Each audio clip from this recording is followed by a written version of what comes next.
Today's 300th episode of Last Podcast on the Left is brought to you by Waco on Paramount Network. Waco is a 6-part television event that tells the story of one of the most shocking sieges in U.S. history that resulted in a 51-day standoff between the FBI and the Branch Davidians.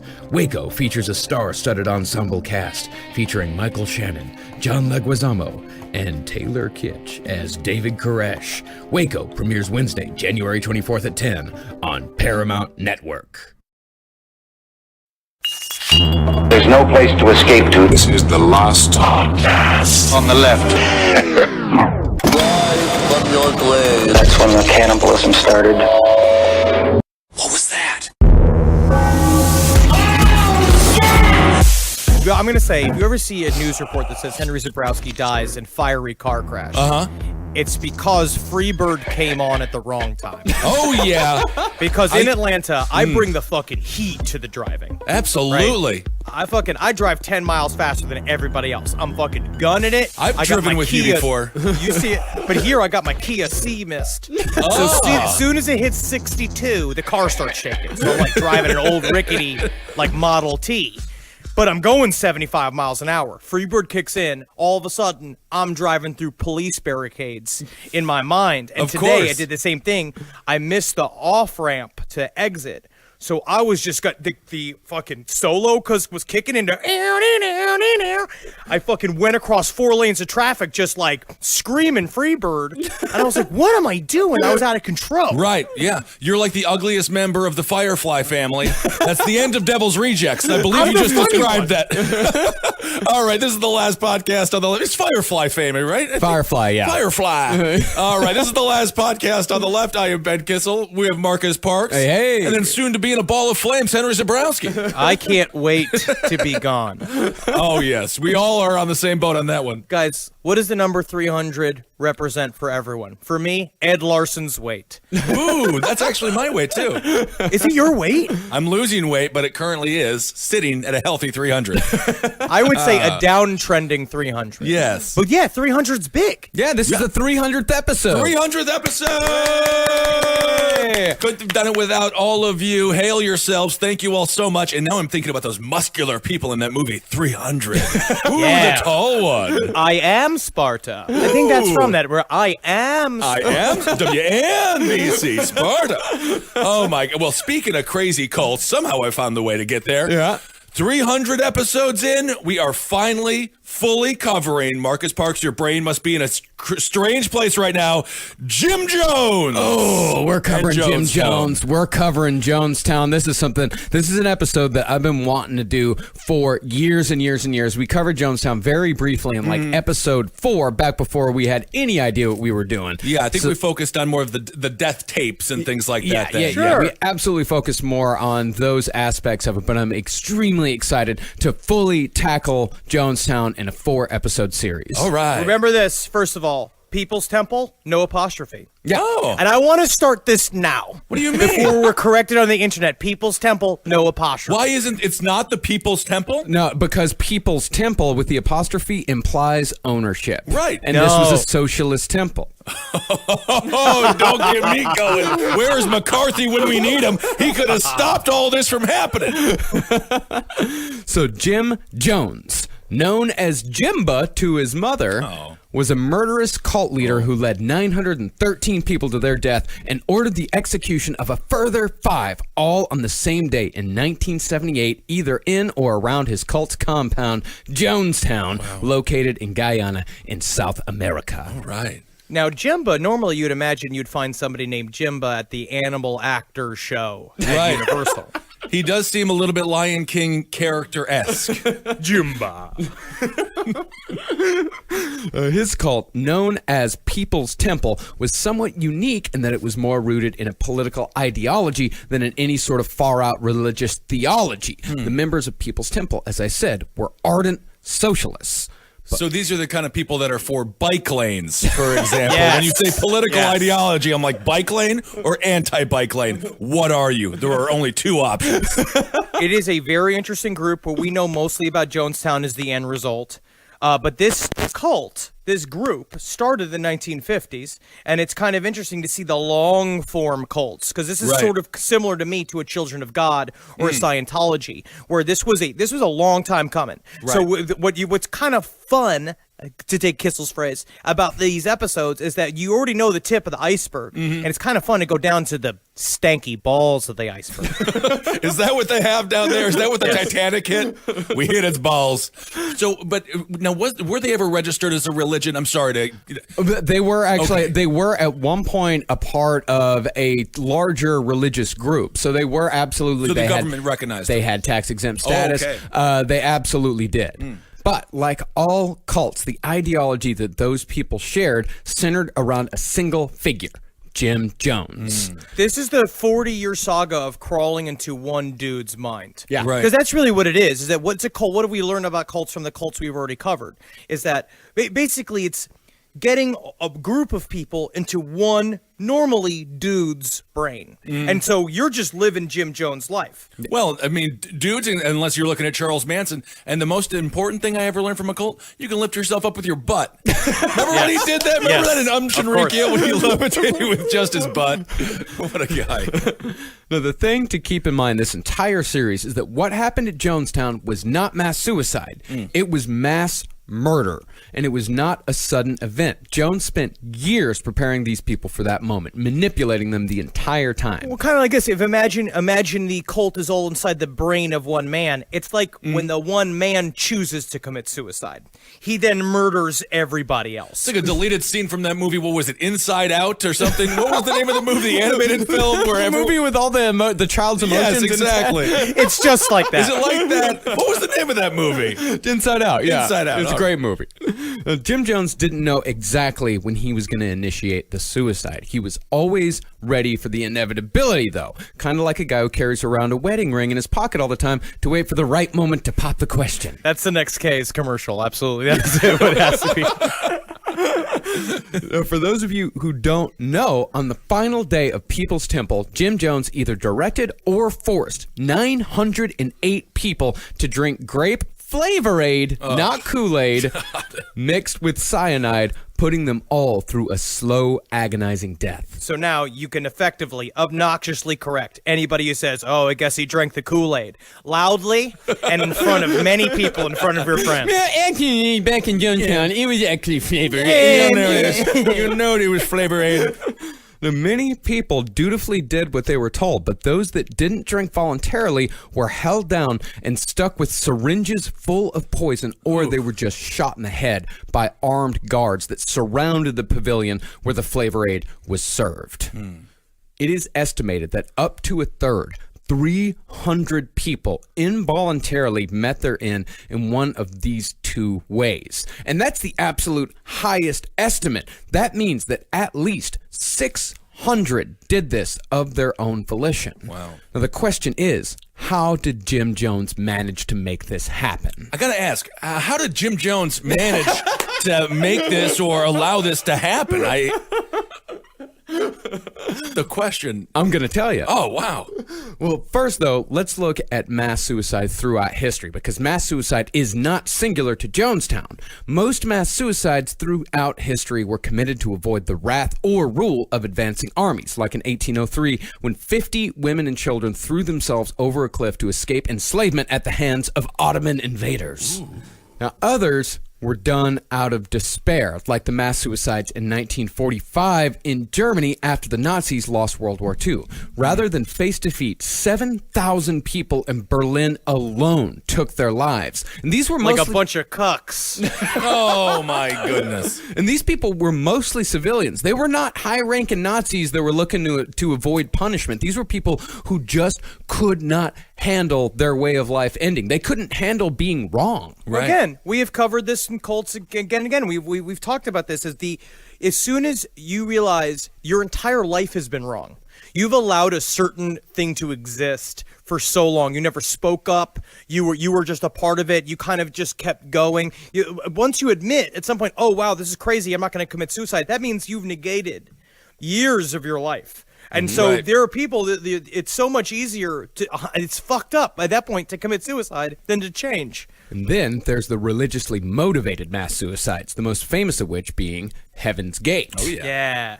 For those of you who don't know, in 1997, 39 people followed a self-made castrato named Marshall Applewhite. You wore his shirt on New Year's Eve, and we have a great Instagram video on Ben Kissel 1. That was a Christmas gift from Carolina. Oh, it was very a wonderful nice. Christmas gift. So that man led 39 people into death after he promised them that killing themselves was the only way they could ride in a spaceship that was for sure riding the tailwind of a comet named Hale-Bopp. Can I ask this question? Do you think it's easier to get a bunch of people to commit suicide if they don't have penises? I guess. I think he thought that. Because my penis is like a reason to stay around. Like I'm fine with my penis gives me enough enjoyment to myself, even if it's tiny. If you want to know exactly what it looked like there the last days of the Applewhite gang, Desperate Living. Remember that when she gets the penis and then she doesn't get it and then she gets it cut off because she cuts it off. But the other thing with that Heaven's Gate, they used the Green Bay Packers G. They did. Which was very confusing for me as a child. Still using it to this day. It Wow. is very difficult to create your own font. Jonestown is unique in that it's somewhat of a combination of all three of these. But the only thing of those three that were actually real and not a manipulation of Jim Jones was the despair that things just didn't work out. See, People's Temple was not made up of people looking for a reward in the afterlife like Heaven's Gate. The best Jones promised them was reincarnation, and even then, it was more of an afterthought than anything. And they were not supervillains like Om Shinrikyo. They did not want to rule the world or force others to live life like they lived life. The only thing a lot of the members of People's Temple wanted was to be an example to the rest of us. These were people who were honest to God, trying to make life better for themselves and for other people. They truly believed in the goodness of their way of life because at its core, the message of People's Temple was positive. All right. Well, it definitely started positive. That was the whole point. The whole point of it is that again, that's how you find yourself in the middle of a mass suicide, is that for so long you were doing the right thing. Right. You were genuinely a part of a community that was helping other communities. And I also think there's an inherent difference between something like Om Shinrikyo, which was cool as fuck and metal and trying to take over the world, and then this is kind of closer again to a Children of God / Scientology, where Scientology, what kept that thing together, what kept L. Ron Hubbard together, was the fact that in the end it was about money. He was trying to make money, and it's weird having that other side goal is what keeps it alive and keeps it going today. Where Jim Jones, again, what happened was that I think the central question of all these episodes are going to be, how does someone go from somebody who is like genuinely trying to help society into maniacal, power-hungry cult leader that now, which is Kissel, you're going to have to watch out for with your fucking future in politics. Oh, yeah. Because that's where this shit always goes. Oh, yeah, and there's no way it's not going to go great. Not hundreds and hundreds of episodes of my voice being recorded on this show alone that could sink any political career despite any amount of charm. Well, these people, a lot of them did believe in Jim Jones, yes, but a lot of the others only believed in his message, and they let Jim Jones get away with a lot of shit because of that. They believed in racial equality, and they believed in social justice, even though that term has become loaded in recent years. But either way, People's Temple did great things in the 25 years they were in existence and made the lives of many of their members and many of the members in those people's communities better. All right. But at the center of it all was a man who could have walked the path of the righteous, but eventually chose evil.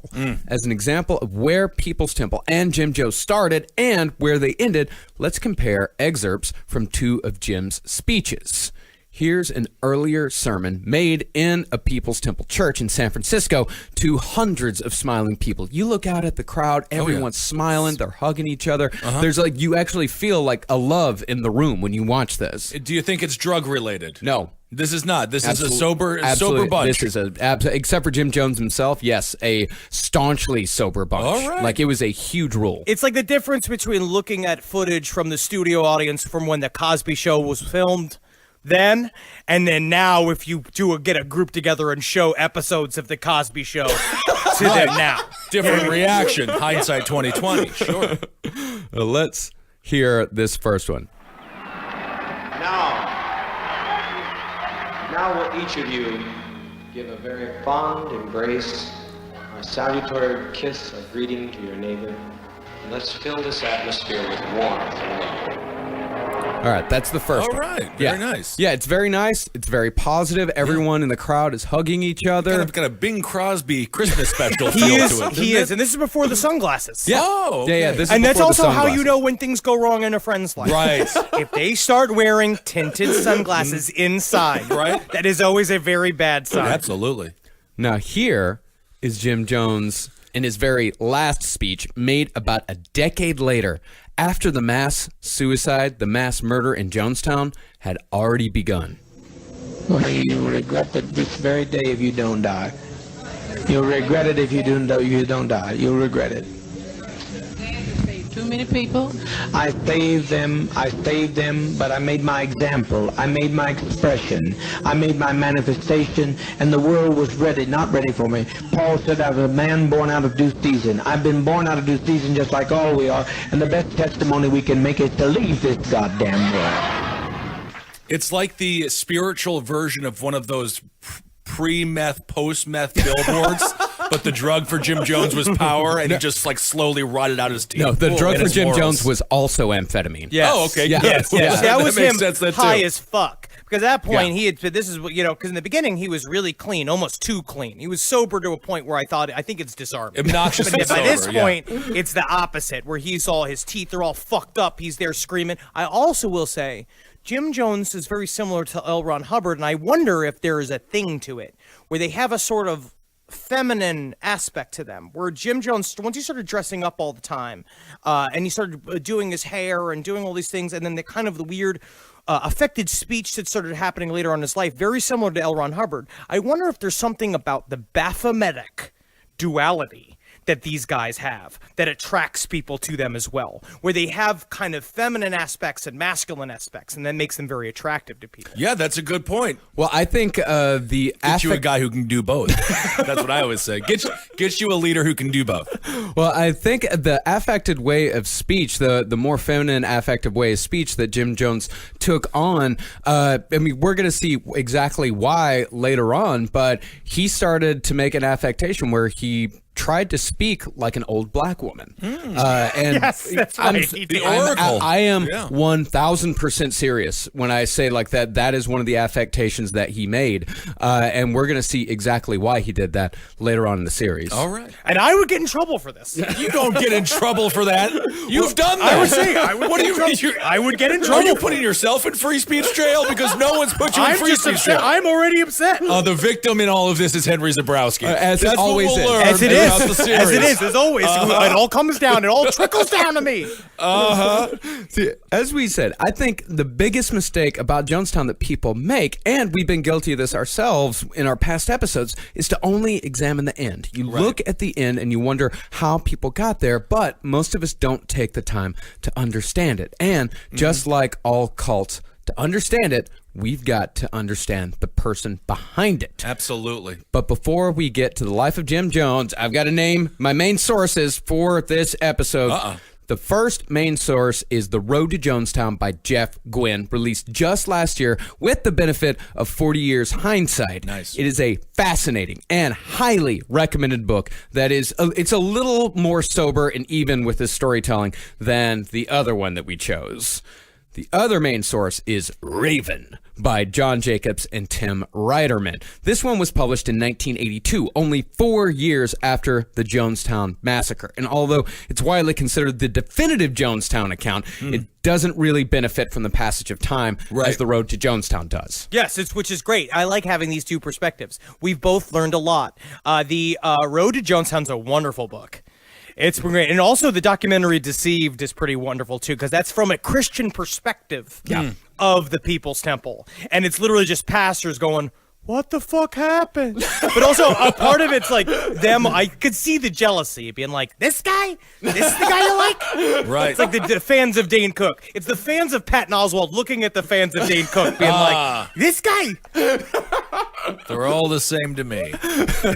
So please, if you want to know more about this story, go buy these books and support the authors. That's The Road to Jonestown and Raven. So without further ado, let's get into the life of Jim Jones and try to figure out how and why Jonestown ended the way it did.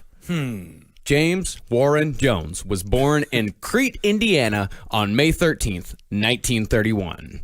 His father wasn't a Flavor Aid magnet, was he? That would be because that would be amazing if he was birthed into the Flavor Aid, into that entire hierarchy, that theocracy that is the Flavor Aid company. Their only god is Flavor Aid. Oh no, he was the son of a wildly bizarre couple named Lynetta and James Thurman Jones. Okay. Although Lynetta was not his mother's birth name. She was born Lunett Putnam in 1902. I think it's Lunette. I think it's Lunette. But I like Lunett is Lunett better. Putnam. Yeah. Well, I mean, spelling wise, there's no E at the end of it. It's just Lunnett. You give her some barbells, she squats. She squats. She knows how to do squats. Love it. Where do you want me to put the keg? It was probably Lunette, yes.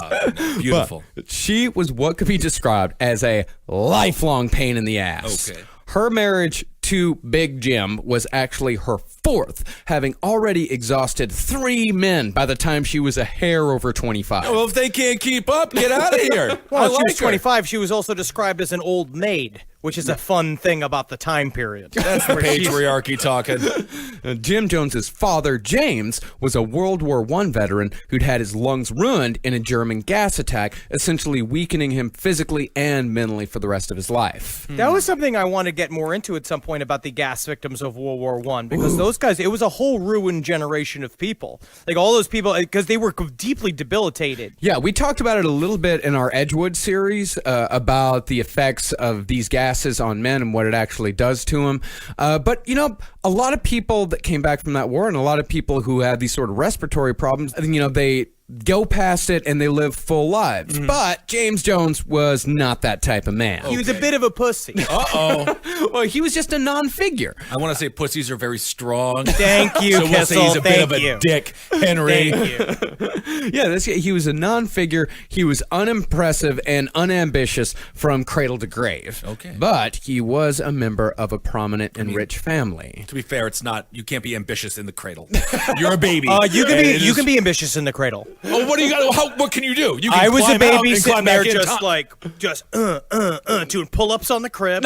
Oh, I don't trying know to about make that. my penis longer, wrapping it around the bars of the crib, just leaning back, just trying to be like, I will be a man about town, saying that to myself. But the thing is about James Jones is that he was a member of a prominent and rich family, which is exactly why Lynette glommed onto him despite him being damn near old enough to be her father. Okay. Now, the townsfolk called him Big Jim to distinguish him from our little Jimmy. But by the time this guy reached his 50s, he was so beaten down and defeated that they'd taken to calling him Old Jim instead. Sad. Not clever with the nicknames. Pretty much on the nose. But he looked like a thinner Steve Bannon by the time because he was just haggard, just sitting on a stool, just wasting away at the card house because it was a dry county that they lived in, so he couldn't even booze it up. No. Right. These are people during the Prohibition. They kept the Prohibition going after the Prohibition had already been rescinded. So he just sat there, fucking sober, playing cards till he died. Well, cards and pool. That's fine to do. What's wrong with that? That's a great way to end it all. Just sitting there, for Playing probably cards. The last 20 years of his life, it was just drinking coffee and soda at the pool hall. And a lot of times he wouldn't even play. He'd just sit there. I don't know if you guys understand what living your best life looks like, because I think that might be it. Technically, that is self-care. That would be a self-care Saturday nowadays. Yes, but he was not happy, you don't think? No, he was just whatever. He was whatever. He just coasted through life, not really doing much of anything. Okay. So Lynetta claimed that when she was about to be pregnant with Jim, she saw a vision of, quote, the Egyptian river of death. And that's not a good omen. No. That's horrifying. Then she saw herself dying on the cross, as Lynetta had a penchant for the dramatic. Okay. She was a character. Yeah. I like her. Yeah. She said that she was then visited by the spirit of her mother, who told her that it was not her time yet, as she still had to fulfill her destiny of giving birth to a great man. Ooh. Now, knowing what we do about Lynetta, this is probably horseshit. This woman was constantly telling lies to make herself more impressive than she really was, and can be best described as a woman who never quite grew out of her snotty, rebellious teenage years. I like her. Well, because you know what it is? It's true, right? Because you're right here. Part of it's like she did defy the conventions of her time. She wore pants. Yes. She liked to swear a lot. She smoked in public. She was like kind of like in your face kind of person. But the problem is she was just difficult for the sake of being difficult. Yeah, but guess at so. the same time, but you can also see her bumping against a society that didn't understand that she wanted more from life. But the problem is that she didn't put the work in. No. To make some changes. She was like my grandmother, very difficult. The times were difficult. Everyone had to be difficult. Everything was hard. Your grandmother was a part of the problem. No, I said my grandmother, who grew up in Minnesota, not my Oma, who was part of the solution to a problem. They were very activist against. They were against the Nazi party. Yeah, Ben, I think you need to be real careful about how you use the word solution. Solution. I think solution is My very grandfather once very again troubled started term. labor unions all across this world. In Africa, he was a globalist. He considered himself a man of the like world. he was constantly apologizing. He was like he didn't was apologize. constantly Everyone had to being Matt apologize. Damon. Well, he could have committed suicide, and then I wouldn't be here. Interesting. Well, let's just get an example of the difficultness of Lynetta Jones. First of all, her constantly changing names. She was born Lunette, but then she changed that to Lynette, and then she changed that to Lynetta. Only thing is, she didn't tell anybody she wanted to be called Lynetta. So she got super fucking offended when people didn't call her goddamn Lynetta. Yeah, Well, I think you gotta call her Lynetta. She took it as a personal offense because when she first met Big Jim's family, she was going as Lynette, and but then she wanted to started calling Lynetta, but they didn't know that. They didn't. So they just They just kept calling her Lynette. So she took personal offense to that. You gotta find the game within the game. They didn't have Sirius XM. There was nothing else to do. The only thing they had to do was find ways to become upset, to feel emotion. So this was her approach. But it's like showing up saying that my name's Puff Daddy now, but I was just calling you Sean 2 weeks ago. Yeah. And she also had apparently a filthy mouth. But this was Indiana in the 30s, so it sounds like their standard for filthy mouth for a woman was just saying damn a lot. She spit a lot too. She liked to spit. Yeah. And she wore pants. Disgusting. I feel like we're being a little harsh on this woman who was just trying to survive in the 1930s in Indiana. She wasn't trying to survive. This was a person who she would so much rather say that she was a great person rather than actually being a great person. You have to say it first.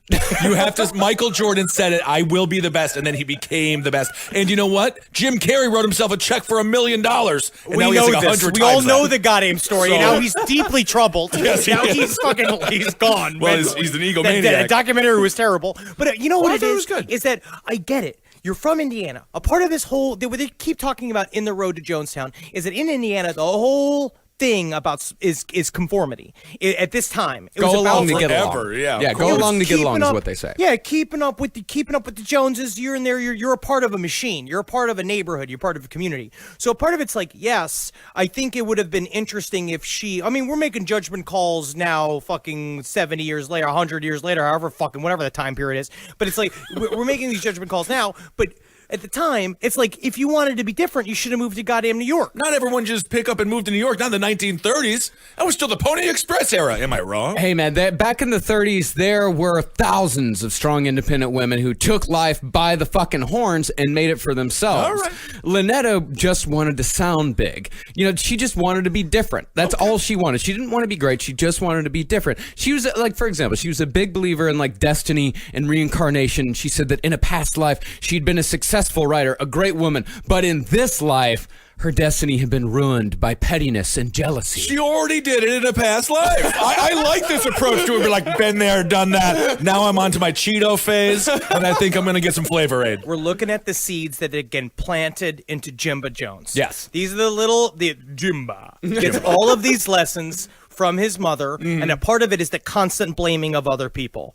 And waking up with this idea of being, she said, I was chosen by God to give birth to a great son, which is a part of what she had retrofitted for herself to make her feel normal about herself having a child, was that she put it all into Jim. And now he's got to live up to his mother's expectations, which are going to haunt him for the rest of his life. As far as mother issues go among sociopaths, she's not the worst mom that we've ever covered in these series here. She absolutely is in not. The podcast. Well, I mean, if you want to compare her to a serial killer's mom, you can kind of compare her to Jeffrey Dahmer's parents, because even though she was saying that Jim Jones was a great man, was going to be a great man, and her son was going to be a great man, she was constantly telling her son that he was going to be a great man. She didn't actually want to put in the work of actually raising her kid. So she pretty much ignored him for most of his upbringing. And in fact, when he was born, she dismissed him by saying he resembled, quote, an ugly Eskimo. And I am not going to say that she is wrong.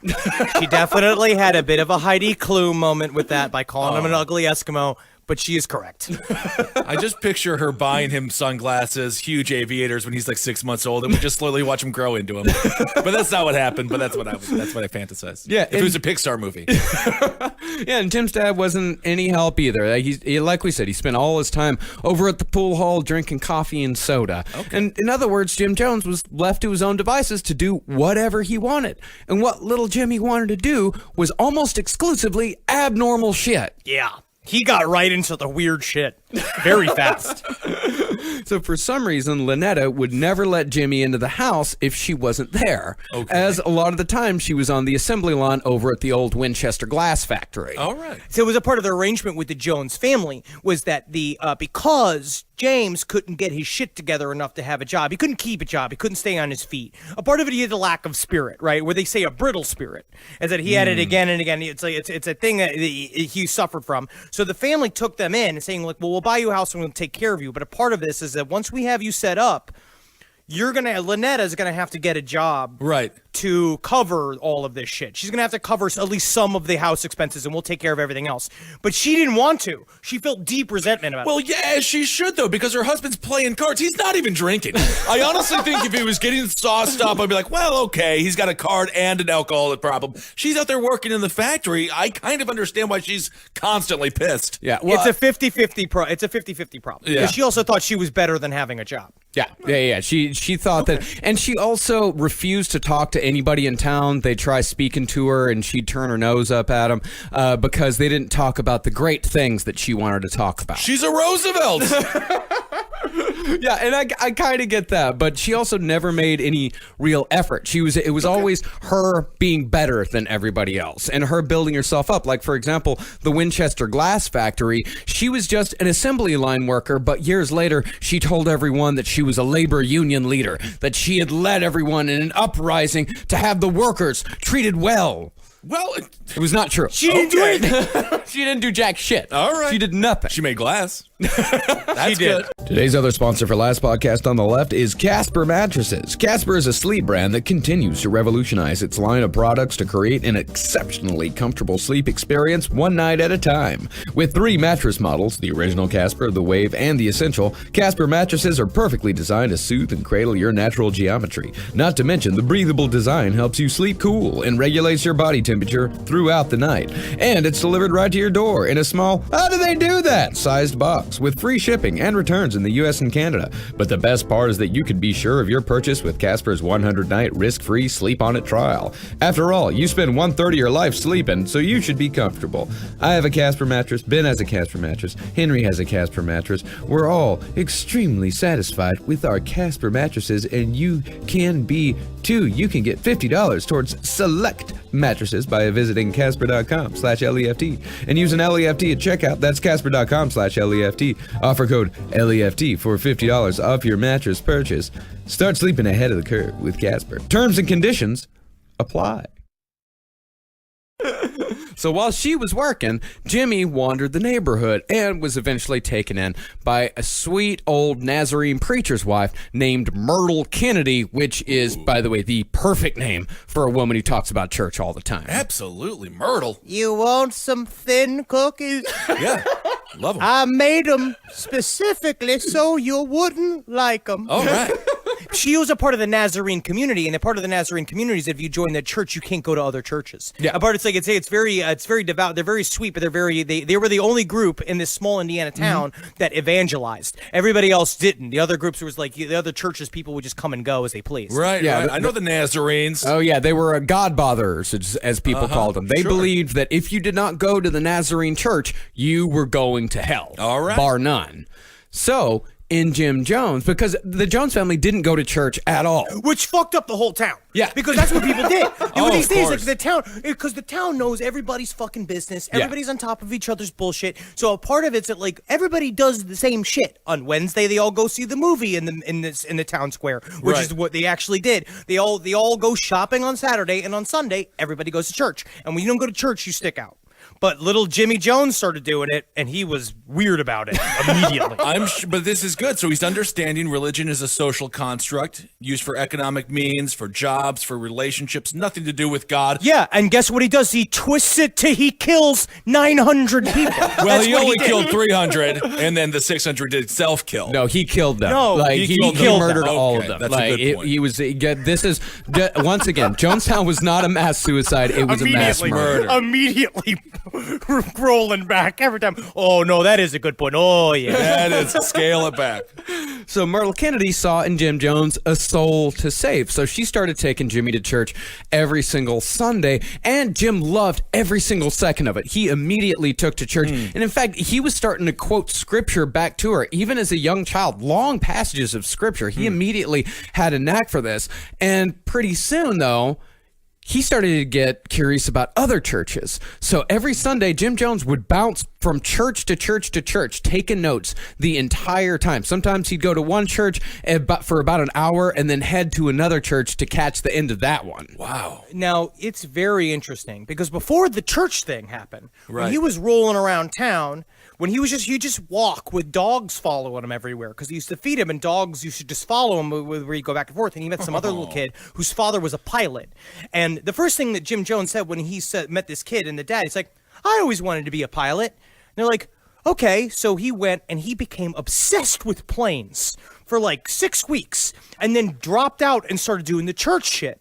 But this Right. guy, what he started realizing immediately was, obsessions and things like this is how you fit into society with people. He never once felt the genuine pull towards church or towards airplanes. It was about seeing how everybody responded to the people, the guy is a pilot. Watching guy as a pilot going to the airport, watching all these people respond to this pilot with respect and giving him power. When he goes to the church, seeing this priest lead all of these people again and again and again. So immediately he's like doing math. He's Martha Stewarting it, watching the holes where he needs to go. He sees the Matrix. quilt He doesn't. work, yeah. He doesn't feel emotions. He just. Well, It's like when a friend starts becoming like a craft beer person.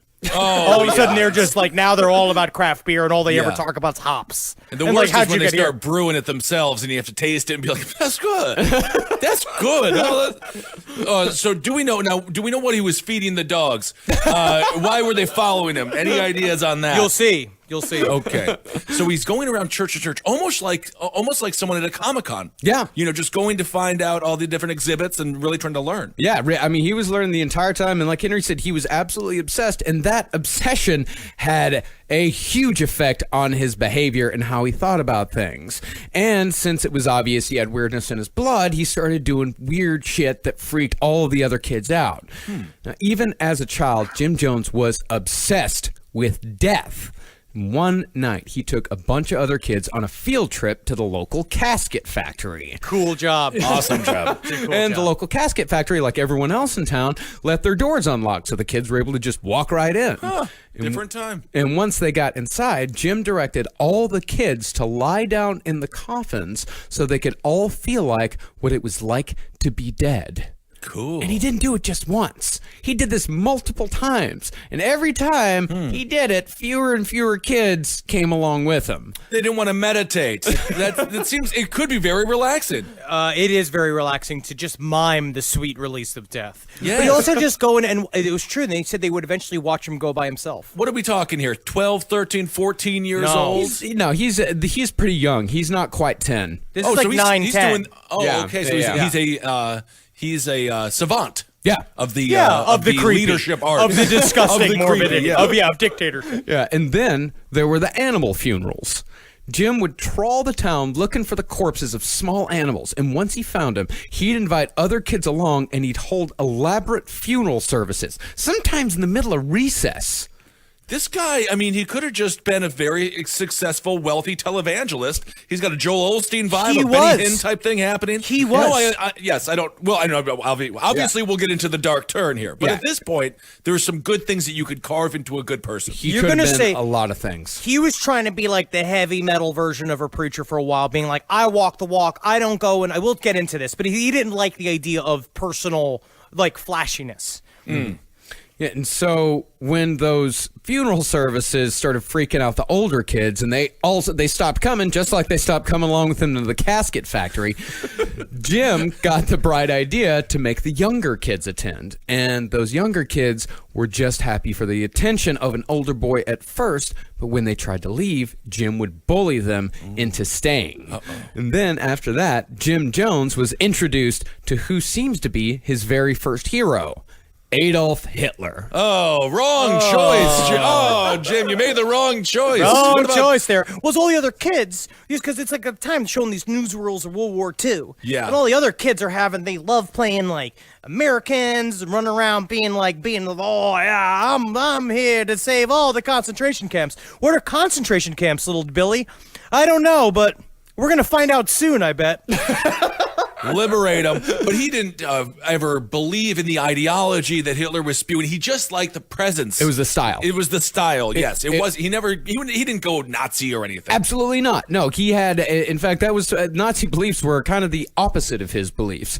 He just loved the pageantry. He loved the style. He watched Adolf Hitler. He watched how the man commanded a crowd, and the way he commanded the crowd, the way he'd go real low and he'd talk real low and then get louder and whip the crowd up and then bring him back down again. He took notes the entire time, and he saw in Adolf Hitler someone to emulate. And he loved Hitler so much that he formed his own little squad of Nazis. And he pretended to be the Fuhrer instead of a member of the Allies, like all of the reasonable kids did.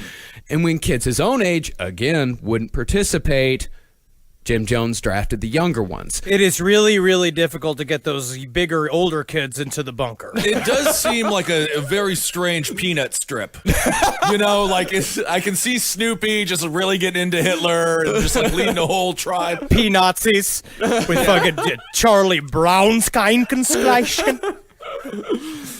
Jim would take these kids out to a secluded area and direct them to goose step while Jim pretended to be Hitler like they were at a Nuremberg rally. Jeez. And when the kids screwed up, Jimmy would hit him in the calves with a branch. He was about 14 when he was doing this. He would have been an incredible record producer. Honestly, if he wanted to be. He was. Eventually, Jonestown, eventually the People's Temple recorded some pretty good albums. They always do. They always There do. it is. And they're always fine. The only one was the Source Family, which we'll do at some point. That was the best fucking cult albums I've ever heard. It's all jammy. It's got that African. It's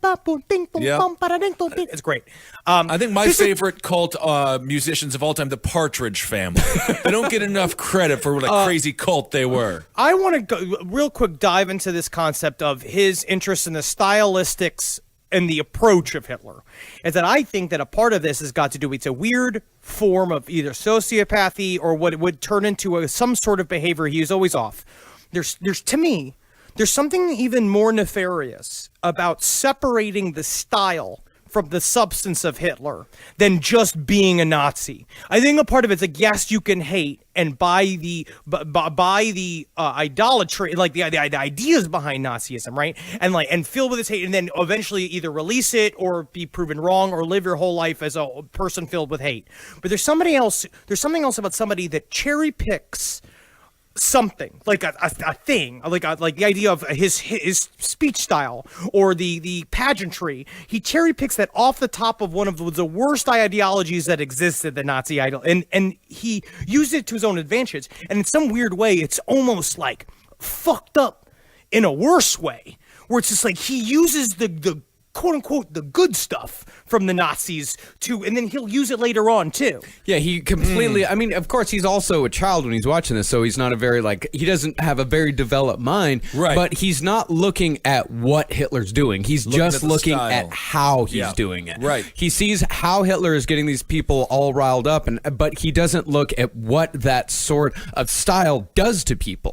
He's not paying attention to that at all. The shallowness of his style, right? So they talk about how that's the thing with Ted Bundy we see all the time, and that weird thing about serial killers, even the ones that they said had emotions. It's that shallowness that I think is it's weird. It's the banality of evil, kind of. It's like a kind of thing where people are you kind of view it from a detached point of view. But isn't that normal though? That's how you learn. You emulate, and then you're just a shadow. You're a shell of who you're emulating, and then you fill it with your own personality, your own ideas, your own ideology, right? Yeah. I mean, it's smart in a way. Well, that's how humans learn. Actually, I think in a way, Jim Jones, he, as we're gonna kind of see, I think it's actually, if he hadn't have done evil, it's actually a pretty good example of how to be successul. Yes, how to live your life. It very much is. Jim Jones, if he's anything else, he was a successful person. Yep. But he just chose to use that success for evil, unfortunate, rather than good. It was never enough for him, and that was the problem. And with these young kids that he made play Nazi, since an older kid was paying attention to him, the younger kids mostly put up with it. They put up with him hitting them with a switch. And this was one of the most important lessons Jim Jones learned, and he learned it as a teenager. If the kids your own age don't want to play with you, then you find the ones no one else is paying attention to, and you play with them. Yeah, or you go way old and hang out with 75-year-olds. And he did that too. He did that too. Yeah, he's on fire with finding friends. Yeah, he learned that all you have to do is just give them a little bit of attention, and they'll follow you anywhere. Yep. See, unlike most of the serial killers we cover, cult leaders tend to be lethally clever. These people are brilliant. Well, they're politicians politicians and serial killers combined into one. Yeah, it's politicians, serial killers, and then business people. It's a thing, because then you're forming a company. What it ended up being, especially this, he has to bring people in. It becomes a money thing, because then he becomes obsessed with money too. I love the idea of Jim Jones. I need to LLC. He did do that. What that conversation had to be. So what's your product exactly? Like a death cult. Well, their most impressive skill, cult leaders, is always that of manipulation. Jim Jones learned it very early on in life. But like serial killers, Jim was also into a bit of animal mutilation. Uh-oh. According to the book Raven, Jim once tried to sew a chicken leg onto a duck with a string just to see what would happen. It's against God, Jim. You don't want to do that. He doesn't like it, but if I saw it on Food Network, oh yeah, I'd be slide it over. That's out of bounds. Flavor overload. But true to the duality of Jim Jones, he tried to take care of animals as well. He just wasn't very good at it. He kept carrier pigeons and would send them on secret missions, but they all inevitably died, and each one got a funeral. Suicide bombers, huh? Kamikaze pigeons. But then again, he would also arbitrarily shoot his friend Don Foreman with a BB gun. That is fun. My brother used to do that to me. My brother used to do that to me, and I used to shoot him right back. And we had great BB gun wars all in the basement, all across the home. And all across the neighborhood. And they looked like real guns. Yeah. Nowadays, I would just be shot by the police. Oh, yeah. But back in the 90s, we had freedom. Well, he wouldn't just shoot him with a BB gun. He'd take actual guns, like 22s, and he'd just point them at his friend and just smile and smile. And one time, he actually shot at his friend Don, and this is very telling of Jim Jones. Don was hanging out at Jim Jones's house, and he's like, all right, well, I gotta go do my chores. And Jim Jones was pissed off that he would leave, that he would even think about leaving before Jim Jones let him go. So as Don was walking away, Jim pointed a 22 at him and shot it in his general direction and hit a tree right next to the guy, and hit close enough where bark flew off and hit his friend. Not good. But it's definitely a part of his own his ego was so fragile that he could not do an activity that other people weren't into.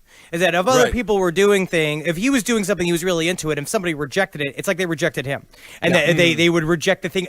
Because you didn't like what I was doing, I'm taking personal offense because that means like you're rejecting me. We're just being Right. like, no, he just didn't want to play with the fucking chicken leg attached to the duck anymore. Well, it seems like a fun thing to do, but This is something throughout his entire life. If someone didn't want to go along with what Jim Jones did, he would consider it a personal betrayal. And that would happen every time someone tried to leave his church, because people were coming in and out a lot. And every time someone tried to leave, he took it as a personal betrayal. did he sew a chicken leg to a turkey every time he was upset?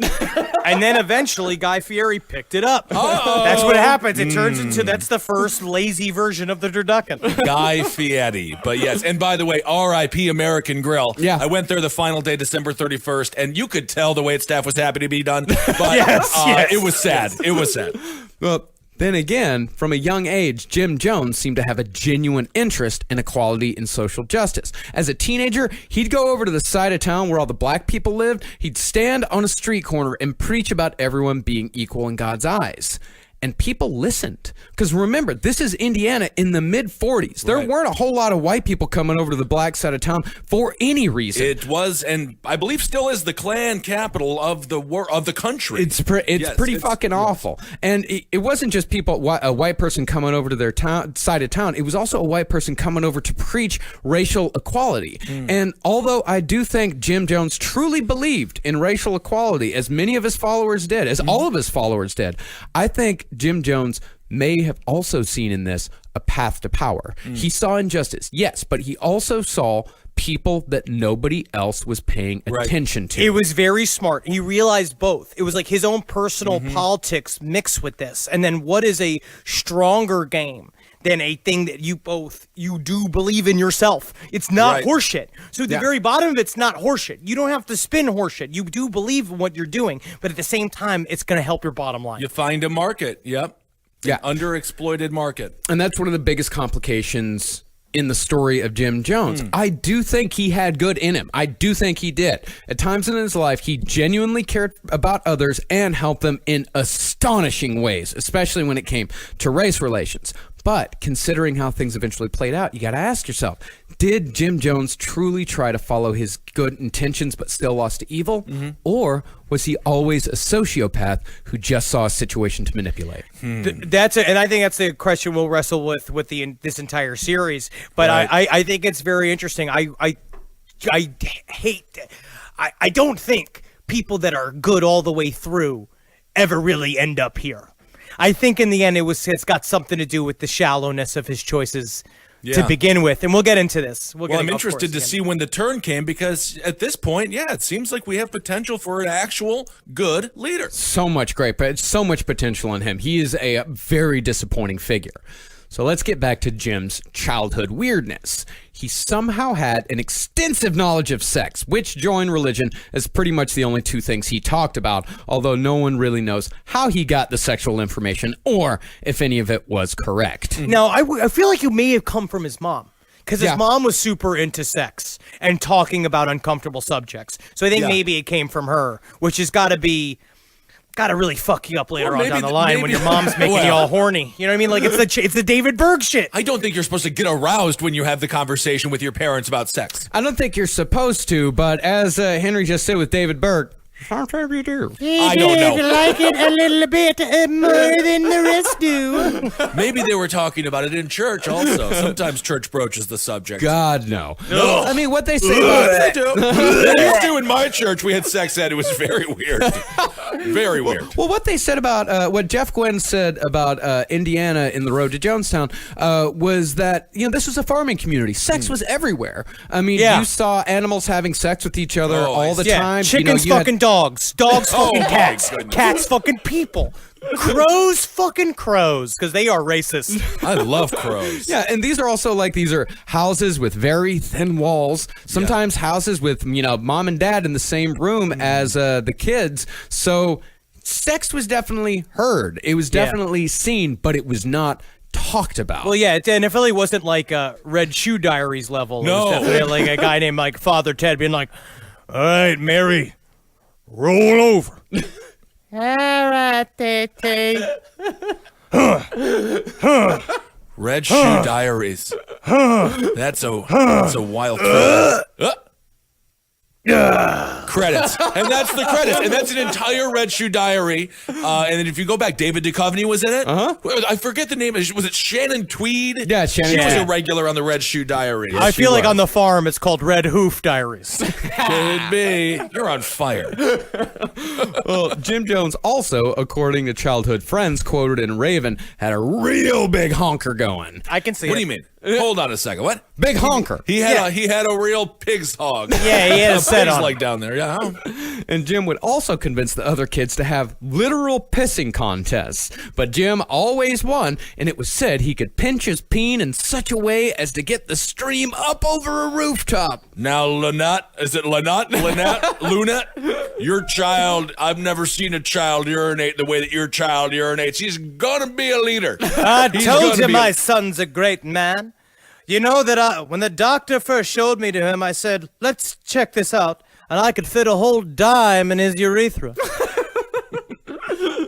Now, his weirdness continued on into high school, where he took his mother's example in bad social habits and wouldn't speak to anyone unless he spoke to them first. Okay. He was also one of those weird kids who wore his Sunday best to school every single day. He was a school character. Like, Yeah. that same thing where it's very similar to Jeffrey Dahmer, where he got his attention any way that he could. So he would dress up every single day like he was going to church. He would hold funerals during recess, and he would talk about Jesus all the time.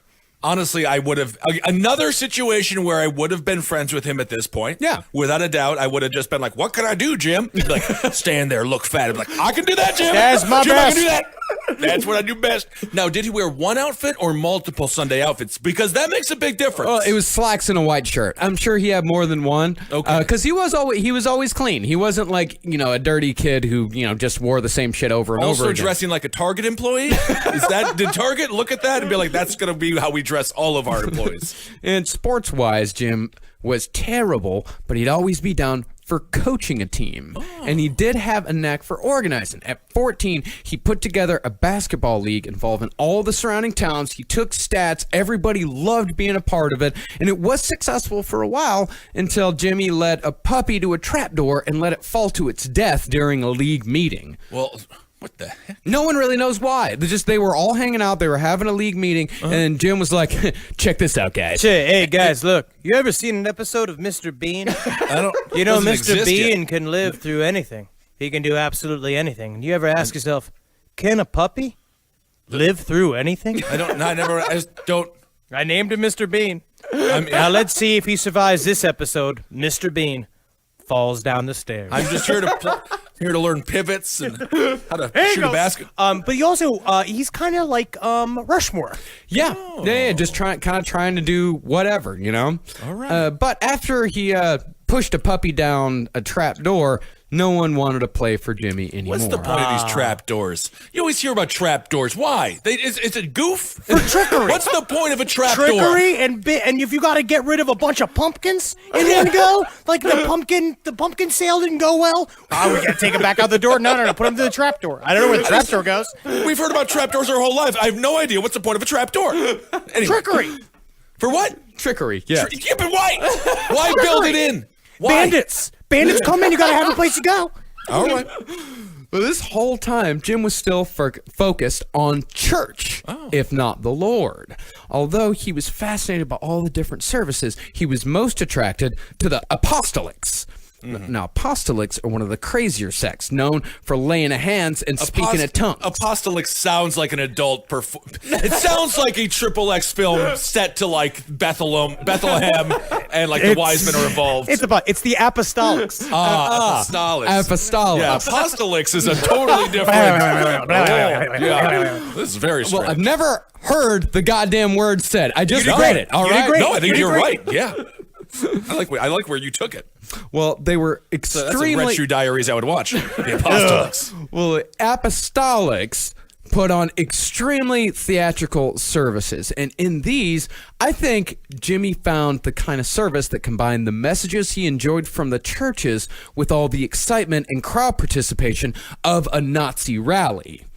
But the biggest contradiction was Jim was never really all that interested in the concept of God itself. Like I said, he was not concerned with the why of preachers and churches. He was more interested in the how. Well, it's because his mom was an atheist. And she was a very rare atheist at the time, too. And because his father said nothing, she just pumped this kind of stuff into him. So he came out, and I love this concept of he hates the sky god. Ugh, yeah, that's what he would say, is that he didn't care about this sky god. He was extremely condescending with all of this shit. He was, you know exactly who this guy is. He would have done great in college in 1997. Absolutely. Christopher Hitchens and he could get along and talk a lot. Oh, yeah. He'd Hitchens. spend a lot of time on Reddit these days. Yes. Well, a bit of a war hawk, Christopher Hitchens. Other than that, I really appreciated it. Yeah, Jim Jones, I mean, he was more interested in the actual teachings of Jesus, helping the poor, sharing and living equally. In other words, the inherently socialist nature of Christianity. Sure. In fact, Jim Jones, he was an atheist as well, which is one of the reasons why he took a little detour before becoming a man of God. And while on that detour, he would meet his wife, Marceline. All right. Marceline seemed nice. Marceline seemed very nice. It's a great name. I like Marceline. I don't think I've ever heard that as a name before. I haven't either. It's a very nice name, and she was a nice woman. Okay, good. So in 1947, Jim's father died of respiratory failure. By this time, Jim and his mother had already moved on to Richmond, Indiana, leaving old Jim behind as if he never meant a thing to him, and he probably hadn't. And the saddest thing is his father died the same day he finally got 4 aces. 4 aces in one hand, and he passed away that day. And Kenny Rogers was actually playing the game with him. Oh! And he went, oh! Like, and he started scribbling down with the quill. But they're like, what you writing, Kenny? The best song in the world about doing dumb shit. Do you think how suicidal is Kenny Rogers having to sing that song, or do you think he's come full circle now, where he appreciates the millions and millions of dollars it's brought He in? loves that song. Yeah. He loves that song. Yeah. Unironically, he knows. Okay. It paid for his entire puffy face. It's just filled with stem cells. But it is good. They got to know when to fold them. Now, neither Jim nor Lynetta attended old Jim's funeral, and in the last years of old Jim's life, Lynetta took multiple lovers. But even so, old Jim still got a big tombstone with his wife's name etched next to his in the vain hope that although she left him in life, she'd join him in death. Okay. She did not. She did No, not. she All did not. right. They literally just acted like he didn't exist. As soon as Yeah. they both left town, they were just like, fuck it. And then he just died alone at the pool hall. Yeah. Yeah, his epitaph is, I mean, it's for some reason one of the saddest I've ever read. It just says, You got to know when to hold them. You gotta know when to fold them. Know when I to walk didn't away. know when to hold them. well, it just says, everyone in the world is my friend. That's so sad. That's so sad. But it's also sweet. If everyone was It's his not. friend, then it would be really nice. It's very, it's If, like, very sweet, but If it was like Bob Barker's tombstone. Yeah, Not because yet. he had Not many yet. friends. He had many friends. Did Bob Barker die? Yeah, No, he did. yeah, he died, right? I think. I think he committed suicide by cop. I'm not really sure. He I did don't know something about weird. that. Over the Plinko? Yeah. But he did, he just sat in the bar alone. He had no real friends. And that's kind of reminds me of do you remember the movie Barfly? Of course. That's based off the life of Charles Bukowski. Yes. Mm-hmm. With I forget what, Mickey Rourke plays him, and Yes. he goes, this was for my friends. This was for my friends. Like, just like pointing out to the whole bar, and everyone's just trying to avoid eye contact with him. Yeah, yeah. There's always one of those sad guys at the old bar. Yeah. One thing they did do, though, they did not bring Lynetta back to Indiana, because she did die in Jonestown before the mass murder, but she did die in Jonestown. But still, for some reason, they still etched her year of death and date of death on that tombstone that was right next to that she shared with old An Jim. analogy for how shallow the entire Jones family was. Yeah. It's the only thing that makes a gravedigger sad is an empty, unwritten on tombstone. Yep. He has to do something. He's gotta just do like, something. I handle bones and corpses all day long. I will not see a tombstone with writer's block. So when Jim and Lynetta arrived in Richmond, they were no longer getting financial help from old Jim's family as they once were. So Jim had to get a job alongside Lynetta, and he got a job as an orderly at Reed Memorial Hospital. And he turned out to be surprisingly fantastic at this job and seemed to relish in taking care of the most disgusting aspects, like cleaning up vomit, moving around dead bodies, and disposing of amputated limbs. Someone's got to do it. Yeah, someone's got to do it. And he saw the gap of being like, if I go do this with a smile on my face, I'm going to work my way up really high in this hospital. Sure. Yeah, and Jeff Gwynne, he wrote that Jim would even make things like changing adult diapers and giving sponge baths. He'd make them fun. Well, how he'd could just have fun with it. I'm going to say this. Honestly, in any other context, I don't ever really want an orderly who makes sponge baths fun. It's like having a funny dentist. I don't need a funny dentist. Ugh, I hate a funny dentist. I hate a funny dentist. It can be fun. The experience, you honestly, should have a laugh. Once I'm so fully debased that I'm in a warm bath and my family is no longer involved with me and they are cleaning shit from my hole, I don't want any fucking yucks. I want this to be a business-like procedure that is done as fast as fucking possible. I don't want you running your late night tight five on me while I can't feel my goddamn feet anymore and no one's here to take care of me. And I know you, and I know for a fact you are going to love it. You are going to Yeah. Like how red it is? Because I've been eating a lot of beets. Yeah, I like to change the color of it, and I can do it by anything I eat. I'm making this fun. I'm the one who makes Beth's fun. a nightmare. And speaking of just having fun with it, Jim also managed to get a job for his childhood friend, Don Foreman, although this was not fun for Don. Oh. Jim picked right back up where he left off in torturing his old friend. He knew Don was deathly afraid of the dark, so Jim made sure to assign him shifts in the darkest depths of the hospital. Conquer your fears. I don't know, man. Because he's also At this your point, I have learned only... Well, other than the small animal mutilation, but at this point, he's not the worst guy on earth. I guess his mom isn't that bad. I feel worse for his father. Yeah. I know he's married. He's taking care of the elderly. Jim, I just gotta say, been a long time. Been a long time. Been friends a long time. It's really been great just being around you. Thank you so much for the job. But I feel like maybe we could deal with a little bit less of the punking, a little bit less of the pranking, and maybe we could just be like normal friends, you know? Shut the fuck up, Donnie. See that light switch over there. Why don't you go turn that light switch? Just turn it to off. But I kind of said something here, Jim. I said how, like, maybe I don't really want to do something like that, you know what I mean? Because sometimes things give me heebie-jeebies about being in the dark, you know, so... Just turn it off. I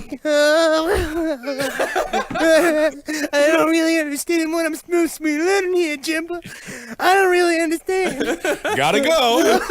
Oh, no. And another time, Jim made Don go into the room of an old man who had elephantitis of the scrotum, just to make him squirt. Now These balls were so big they drug the ground. Now Oh, listen, my Jim, goodness. I want to say just straight up top again, thank you for the job. It's been, again, a really long time, friends. It's fun to be around you.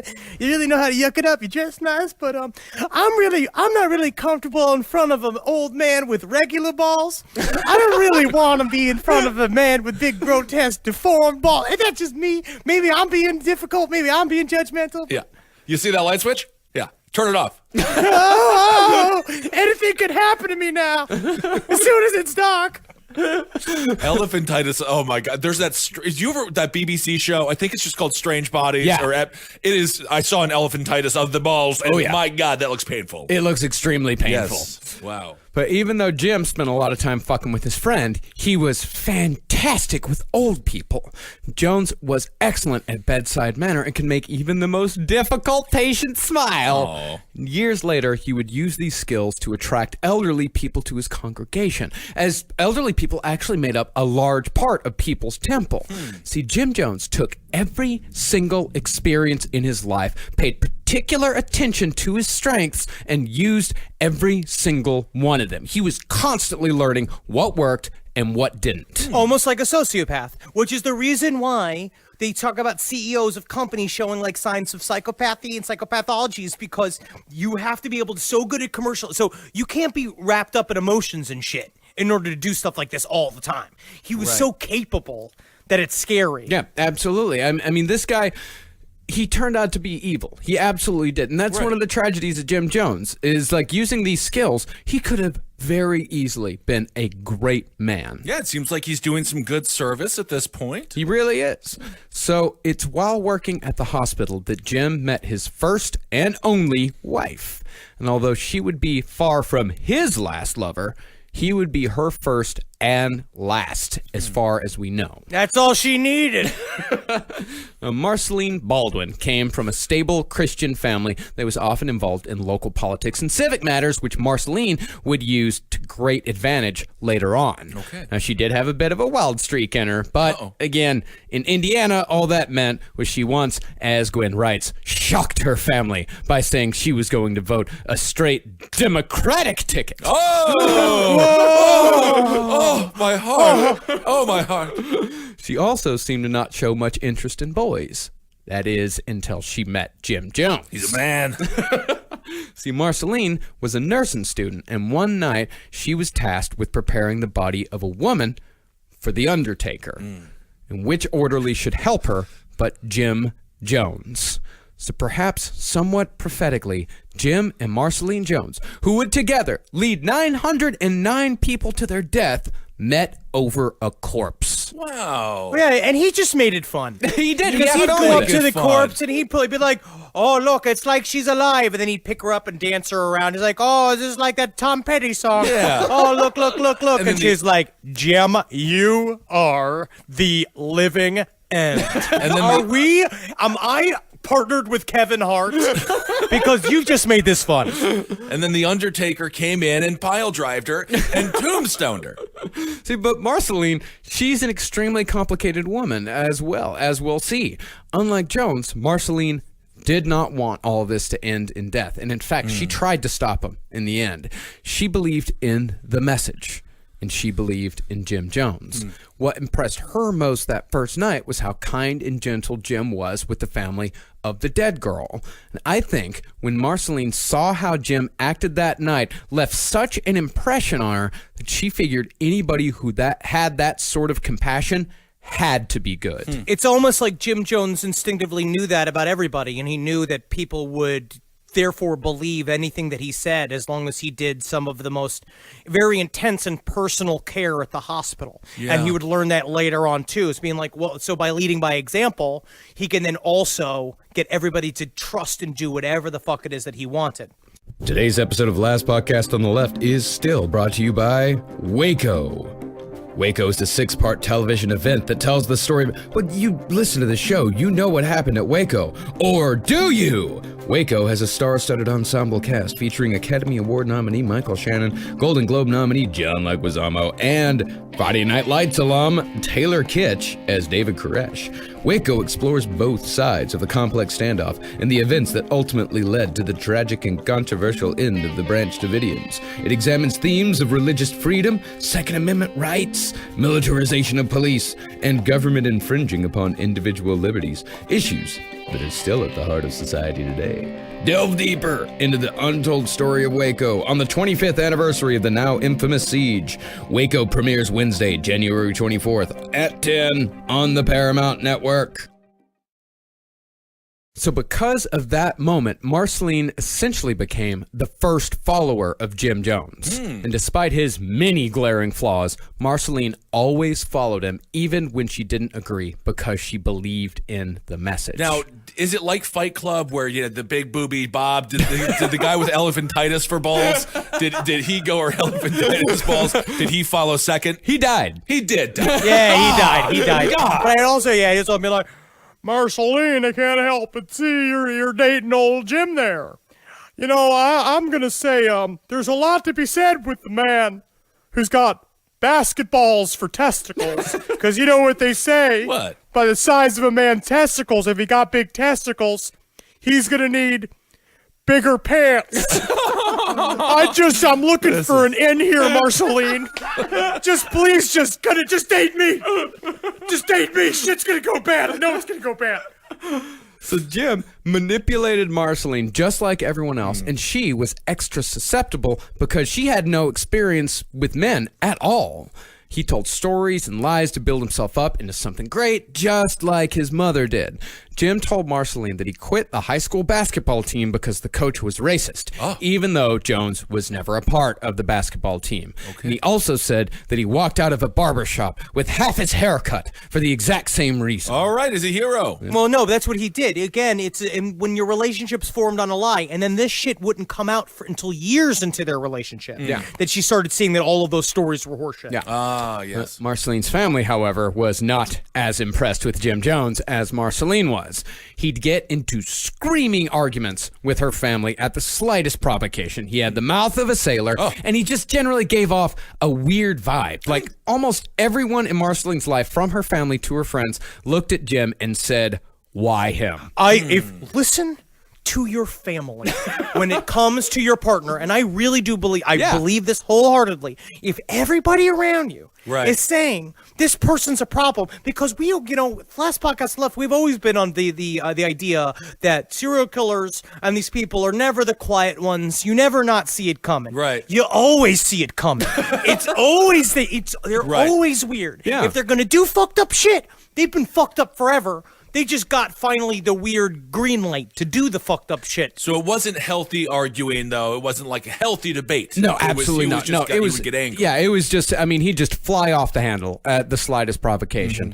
And yeah, like Henry said, if your family says he's bad, if your friends say he's bad, or vice she, versa, he or she, if they say that this person is bad, listen to them. 99.9% of the time, yeah. Yeah. But back then, what Marceline's family and friends thought was that if she saw something in him, because she was such a good person, she was so sweet, if she saw something in him, then there must be something there. They're wrong! Tell the court they're wrong! Tell the jury they're wrong! While the two of them were dating, Jim decided he wanted to be a hospital administrator because he was very good at being an orderly. And he didn't really want to go to med school, but he figured that one day he could work his way up into running a hospital. He couldn't be a doctor, so he'd be the guy that told the doctors what to do. And then when he's like 75 and he's in one of those rooms being taken care of by another nurse, he'd be like, I finally made it to the top of the food chain. Finally now did it. I am the one being taken care of. So, in order to get there, Jim Jones started taking classes at Indiana University in Bloomington. Hoosiers. Uh-oh. And while there, his roommate said he woke up one night from a spot in the top bunk with a sharp pain in his back. Jim Jones was on the bottom bunk. And at first, the guy on the top bunk thought it was just a loose wire in his mattress, but then he heard this weird hissing sound coming from the bottom bunk. And when he looked down there, he saw Jim Jones working a hat pin in and out of the mattress going, Go to sleep. Go to fuck back to sleep. Oh my God. It is very PCU. Jim, honestly, I got a big test tomorrow, and again, this is ow. It is not cool. It is not fun for me. It's a little fun. I see that you're smiling. So he's using his roommate like a pin cushion. We don't know why. No idea why. Okay. Absolutely He's having no fun. idea. He's having fun. He's just having fun. Okay. Now, all this shit did not deter Marceline, and the two were married on June 12th, 1949, in one of those weird double weddings that people used to do. Double wedding. Double wedding, Who yeah. else got They used to do Marceline's sister. I think her name was Edith. Really? Yeah. Okay. Double wedding. Now, after the two got married, Marceline found that Jim was not quite the Christian that she thought that he was. Now, as we said earlier, Jim Jones was an atheist, and a dickhead one at that. Uh-oh. But Marceline, who was a devout Methodist, didn't know that. It wasn't until after they were married that Jones told her that he could not believe in a loving God who allowed so much suffering in the world. Well, why didn't this conversation be broached? You think they would have gotten to this on the first or second date? He lied to her. Straight up lied to her. Oh, yeah. I see. And he was such a dick about it. And you know what kind of guy I'm talking Oh, about my here. God. Oh, yeah. There's He nothing was, worse than an evangelical atheist. he was such a Bill Maher about it, Oh, let's say. God. That Marceline started considering divorce pretty soon into the marriage. Okay. But as this was the 50s, her mother talked her out of it. The terrible thing is, had Marceline left Jim Jones, if she would not have been by his side every step of the way, especially in these early years, it's almost certain that Jim Jones would not have gotten anywhere near as far as he did. She had the power, right? She's the political fam. She helped him out. The lessons that she gave, we'll get into it. The civic lessons that she gave him helped him endlessly. The woman behind the man. Okay. So if Jim Jones was an atheist, why did he become a preacher? The answer... It's almost like preachers are liars. No way, Kissel. The answer is socialism. Oh. Jim Jones was a socialist in that he believed all things should be shared by all people, but wasn't so much of a socialist in that he thought the decisions shouldn't be made by anyone but him. Right. That's a common theme. Yes. Yeah, he's a socialist. Everyone should be sharing everything, but I'm going to be the one that tells you how to share it. Exactly. And this is what kind of, and this, but the Methodist Church change is very interesting. Yeah. What eventually turned Jim back to the pulpit was a new stance by the Methodist Church. Okay. And in 1952, the Methodist Church reformed to a more progressive creed. They wanted, quote, the alleviation of poverty, the right of collective bargaining, free speech, prison reform, full employment, and racial integration, which is a lot of great things. Great attitude for a church to have. Hell, Absolutely. back when I had the faith, I was a Methodist. That's what my family was. But this is what he realized, because he said he saw the whole, like he sees it everywhere, where he figured out where to go, which is the people's problem, his problem with church, and a lot of people's problem with church is that you got a bunch of talk about God, but you get nothing out of it.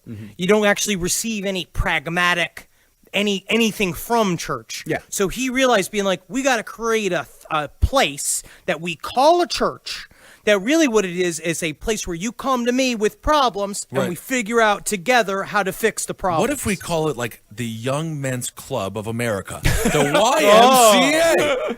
Yeah, see, Jim, he saw in the Methodist Church, in this new creed, he saw a path to the socialistic society he'd always wanted, and it didn't matter that he had to use God to get there. Right. Which again showed the shallowness of the choice of just being like, oh, I'll just be a preacher, which is in the end, you are supposed to believe inherently that the preacher believes in this shit the most. Yeah. So just taking that, what I'm going to say is that central lie, which is in the lie of the hearts of many of these fucking piece of shit priests and preachers, is that it's that a gradual separation between the person you're pretending to be and the person who you are is what's going to cause massive fucking problems for you no matter what. And it's going to make you inherently a corruptible and bad person. Sure. Yeah.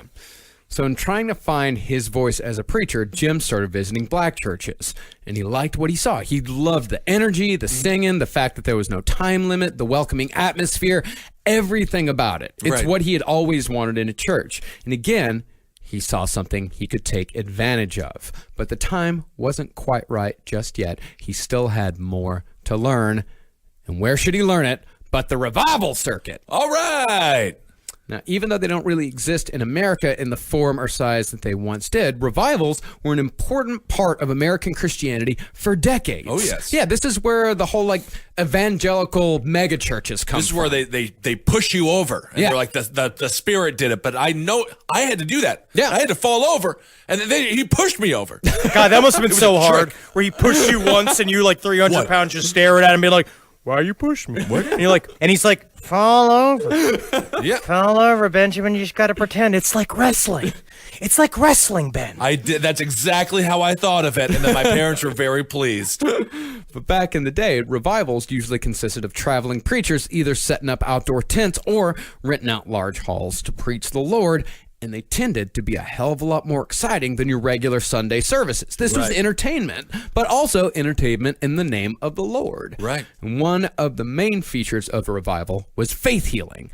Preacher would find a person with an ailment, call him up to the front, yell at him a lot, and poof, the person would be cured. If that could happen, no one in my home would ever suffer a sickness.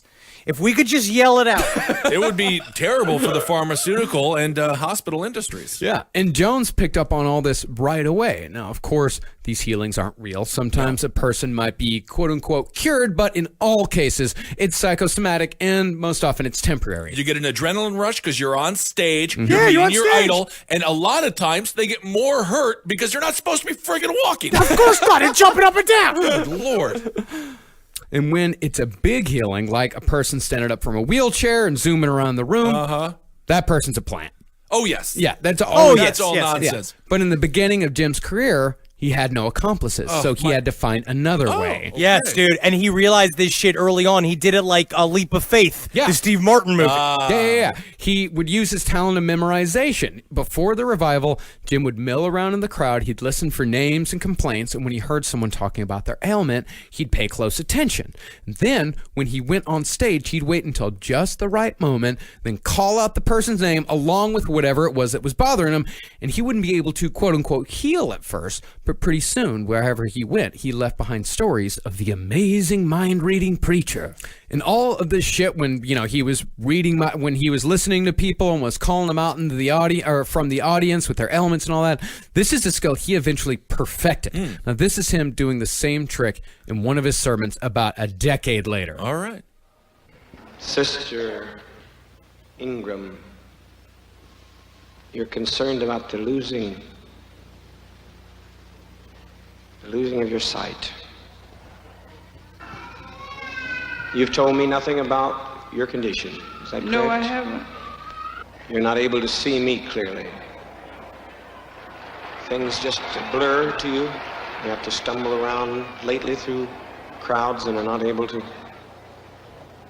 see even people's faces close up to you clearly. You know what I think is interesting too about what the book kind of made me realize, because I never really thought about the relationship between the revival churches and like the legit churches, is that when he went to go work for the Methodists, because he wanted to be a Methodist pastor, he didn't have the juice to get it going. Like kind of like basically they say you have to kind of go build your own congregation, right, and then bring it to the church, and then we essentially buy it like a Burger King, like you do like one of those installment companies. And it's like Revivalist Church is kind of like the open mic circuit for stand-ups. Yeah. It's like you go and learn your bit doing the Revivalist churches, and then you take it to legit church. That's what you're supposed to do. Yeah. Right, like what we did with the podcast. Yeah, absolutely. But the Methodist Church, the establishment did not want Jim Jones. They didn't like him. Yeah, well, because it was always on his terms. Everything was always on Jim Jones's terms. All right. Yeah, because that's the thing, is that all this spectacle, it did not sit well with the Methodist Church. Now, we don't know exactly why he was kicked out. The Joneses said it was because they were trying to integrate, and the Methodists were, they just weren't receptive to it. The Methodists say that it was because Jim Jones was stealing from the collection plate. But, I mean, really... Oh, yeah, because that feels like, because that shit could kind of like... You see these little whispers at the very beginning that Jim Jones kind of is like taking money to do some shit that he says is for the church. Right. And there's a lot of rumors coming this way, but he covers it with saying, well, they just don't want to integrate fast enough. Was he using the money for good? Did he have a Robin Hood type It may have been, going here? because he did do that for a while. Well, Jeff Quinn actually makes a pretty good point in that, like, it's neither one of these are probably true. It was probably just like kind of an amicable ending, but of course everybody, because 25 He wasn't a maid. Well, the thing was is that like Jim Jones, and Marceline Jones, they said that at first to, of course, like save face, and then it wasn't until like decades later when the FBI really started looking into Jonestown that the Methodist Church are like, oh yeah, he was stealing. He's a bad person. I see. Yeah, it wasn't. Unlike the church, they don't steal. He just didn't have the juice. Yeah. He didn't have the juice. Yeah, he showed up and he just wasn't well enough. It's politics. Every institution has politics. So you have to be around. Your face has to be in the mix for a while until you're pulled into being a head of a church. Yeah. But either way, Jim Jones parted ways with the Methodist Church and struck out on his own to the impoverished inner cities of Indianapolis, opened up a storefront church, and named it Community Unity. All right, is that a rhyme? That's a rhyme. Community Unity, Community Unity. And because Community Unity was in the inner city, Jones's congregation was almost entirely black.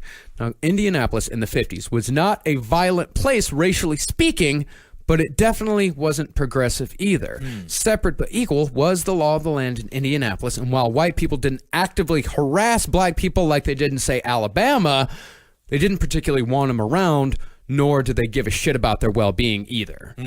The white leaders of the city would at least meet with black community leaders, mostly pastors, and the white community leaders would give lip service, and they'll tell them, we'll see what we can do. but nothing ever changed. Right. I think the term is that access does not equal accountability. Yes. That was like the kind of thing that they basically would just give them access and they'd be like, you see, we listened to you, and then not do anything. Right, which is and almost so worse. essentially, like, they needed someone to come from the inside the system out Yeah. to fix their shit. Yeah, and Jim Jones, in this respect, I got to give him credit. You know, whether it was for truly altruistic reasons or not, Jim Jones did a hell of a lot on behalf of the black community in Indianapolis during his time there, even though it did start off small at first. This is how he built his congregation. He'd start off the sermon by asking people what was bothering him. The example Jeff Gwynn gives in The Road to Jonestown was of an old woman who was having trouble getting service from the electric company. Now, even though she was still paying all of her bills on time, she could never get anyone to come out to fix the blackout she was having. Right. So Jim Jones sat down with her and the rest of the congregation, and they outlined all of her grievances in a letter. And you might not think that this would be much, that, It's you know, a lot. just writing a letter might not do a lot. But sure enough, when the woman came back the next week, her lights were on. Boom. And then he did this with another person, and another, and another, He's a and community another. organizer. And this was his whole thing, is that you come to church and you come away with something, and then you realize that, like, you give something. But because he's an atheist, he's not selling him a false bill of goods. He's actually He is, though. actively. He no, but he absolutely did is get this not. woman. It's a tangible gift. It's a she has lights Yeah, now. but he's still saying that he's a man of God. He's not telling them he's an atheist. But the people who were like claimed to be like all up into God, that's the only thing they give you. Yeah. But I mean, this guy is giving tangible rewards and tangible gifts, which, as you just said, I mean, is something we have to. That's an accomplishment. But he's still doing it with a lie, right? So right now it's great. Yeah. But it's like, Yeah, as things sure. grow, we're going to see how that lie makes things Right. really Yeah, complicated. yeah, and you know, pretty soon in the community, word started to spread about this guy. And as Jim Jones himself said, you know, heaven was all well and good, but there was really no reason to wait until you died to get your reward, to get justice. I in mean, other words, is heaven a place on earth? Is that baby, you know what it's worth. Was also Tiffany must have been a member of the original community unit. maybe she was? Yeah, what Jim Jones said was community unity was a church where you get something now. I like that. Yeah, and to a community that was used to never getting anything, Right. that was extremely appealing. But since it was just a small church at first, Jim Jones had to do something to make ends meet. Uh-oh. Jim Jones. And Where is this going? This is completely true. If this has anything to do with dancing erotically at night, I'm not going to be happy. Better than that, he sold spider monkeys door to door for $29 each. Honestly, whatever he did later in his life is kind of this is adorable. Two things here. Number one, $29 is quite a bit for the 1950s. It was Oh, but it's a spider monkey. How many were there? No, I checked out the inflation calculator. It was like $260. That's cheap for a spider. That's monkey. worth it. I think it's a lot to spend on any sort of spider monkey. Even just it's choosing to spend it for the spider monkey. Oh, it's cute. And also, second of all, how does the spider monkey supply get to you? Well, where do you is a get your question. product from? How do you go, like, how do they transport it? Yep. How difficult is it to keep it in your house? Just the world's- Where do you keep these spider monkeys? the world's itchiest underground dealer in his coat is just lined with spider monkeys. Like, come into this alley. I got something to show you. Just sell these fucking spider monkeys and get them off my hands. I feel like that's the sales pitch. Be like, That's it. Hey, hello, thank you for having me in your home. There is 50 spider monkeys in my Volvo. I need you to get them the fuck out of You this are Volvo, covered please, in for the love of scratches God. and scabs, sir. They are everywhere. Yeah. They thought my balls were a pile of grapes. I need to get these out of my hands. I'll take them all. Well, even the spider monkeys ended up gaining Jim Jones new followers. Of course. This is a testimony from a woman from the PBS documentary about Jonestown. The first time I met Jim Jones was Easter 1953. My mother-in-law, Edith Cardell, had a monkey and it hung itself. And she wanted to replace the monkey. So she looked in the Indianapolis Star, and in that Indianapolis Star was Jim Jones's ad that he had some monkeys to sell. So it was through that she met Jim Jones and came back saying that he'd invited her to church this next Sunday. Never do anything your monkey salesman tells you to do. Also, I gotta say, if you're Jim Jones and you're selling monkeys, you gotta ask, so what happened to your other monkey? Oh, it hung itself? What are the conditions of your home that aren't good enough for a monkey to want to live? We're just handing monkeys out to anybody. You drove a monkey to suicide, and now you're just gonna get another one? Did it befriend this a is like spider? my mother with a Did dog. the spider make a noose out of its web? How did the monkey hang itself? That's so difficult. So difficult. For it, number one, for it to learn eternal despair. Right. Then for it to Robin Williams itself I mean, in order to get out of the house. Just had to go. So sad. Besides just the monkeys, to further supplement his income, Jim Jones continued on the revival circuit, where he was becoming a fairly well-known name as a healer, as he'd improved his act quite a bit from the simple mind reading days. So he's a healer and a monkey salesman. I'm so on. Right now, I am about to go to Seatown and get Flavor 8. This sounds good. There was such a buzz that in Cincinnati, Jim Jones drew a crowd 1,000 strong, and still 200 people had to be turned away. Wow. And eventually, Jim Jones started picking up true believer followers. Among the first were Joe and Clara Phillips, who were convinced that Jim had cured their son's heart defect, although it was most likely just an early misdiagnosis. Okay. They were joined by Edith Cordell, the monkey woman, who believed Jones also had cured her arthritis. Hey, all right. Also, I needed a direct line to those sweet, sweet monkeys. But it wasn't just people who were healed who were drawn to Jim Jones. A lot of them were attracted by his message of racial equality. Yeah. Jack Beam and his wife, Rhea Viana, joined Jim Jones in 1954 after their church rejected integration. Oh, my. And to give you an idea of how dedicated these people were, both Jack and Rhea Viana died by Jim Jones's side in Jonestown 24 years later. By their own volition. Very Absolutely. much by their own volition. Absolutely, because they believed that he was doing good, Right. and that's how you get him. In the end, like that's what the whole thing got twisted. Yeah, I mean, in the 60s. At this point, it seems like he is doing some good. These bigoted churches, he's the only one reaching out. He's selling monkeys once again. So there is a lot of positive things happening. He's doing a lot of good, and even his best work is still ahead of him at this point. See, I mean, these people, Jack This is Beam. the strangest cult leader, though, because I don't recall having, legitimately a person trying to do good. Yes. Everyone else was more fraudulent in some ways. More fraudulent. I mean, a lot of them were just interested in sex. Right. They were just interested in So there power. were something very altruistic. He's doing means justify the end stuff, though. Since the very beginning, Right. He was, Yeah. he was, and so it did technically start that way. Okay. Yeah, and these people, I mean, they were good people. They believed in him because they believed that he was doing good. And even when he was lying and cheating, they told themselves this is all for the greater good. Sure. And this started in the earliest days. They started making the allowances immediately. They're giving a little every week, huh? Immediately. Yeah, because you forget all the healing shit is bullshit. Yeah. all the healing stuff is not real. Yeah, and that's the thing is the people like, Jack Beam and Rhea Viana, the cancer removals. They saw that they knew all of the healing and all that shit. They knew everything that he did at the revivals was total bullshit. Right. But now that he had dedicated followers that followed him for a totally different reason, he had plants. But even if it's psychosomatic, though, and if you do feel better, there is something to that. I mean, It's a lie. It is a lie. It is a lie, but it's if it still a were- lie. well, No, I mean, it never I- really the works. mind is an interesting thing. No, people will their pain away sometimes. Like Yeah. psychosomatic, like placebos, placebos will work Yes. sometimes, even though it is a placebo. Like the power of the mind is an amazing thing. It's true, but when it comes down to a straight up lie, you get that check in the end. That's what I believe.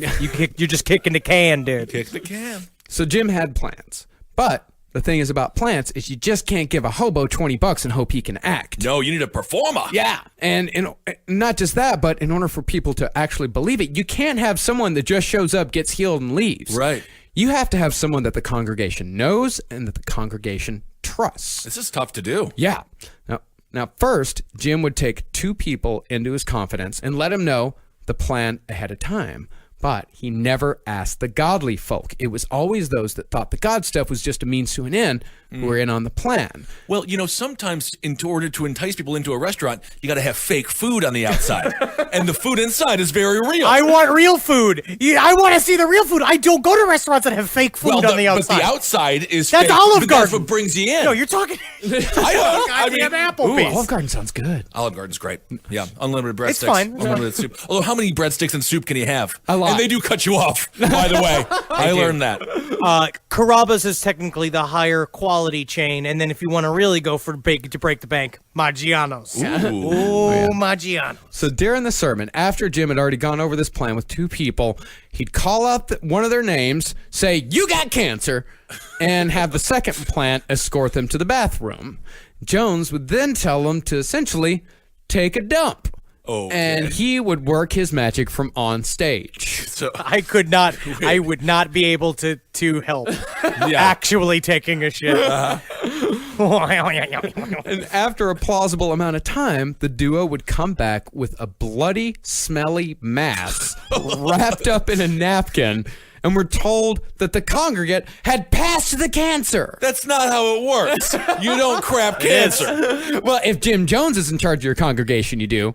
And they said that bloody mass was the evidence. I would have stood up and I would have said, "That's Dookie, Jim." It's Dookie. Actually, And then Jim would have been like, "You want a spider monkey?" You'd be like, I will sit down and I will shut up and I will take my spider monkey. Let me help the organization, please.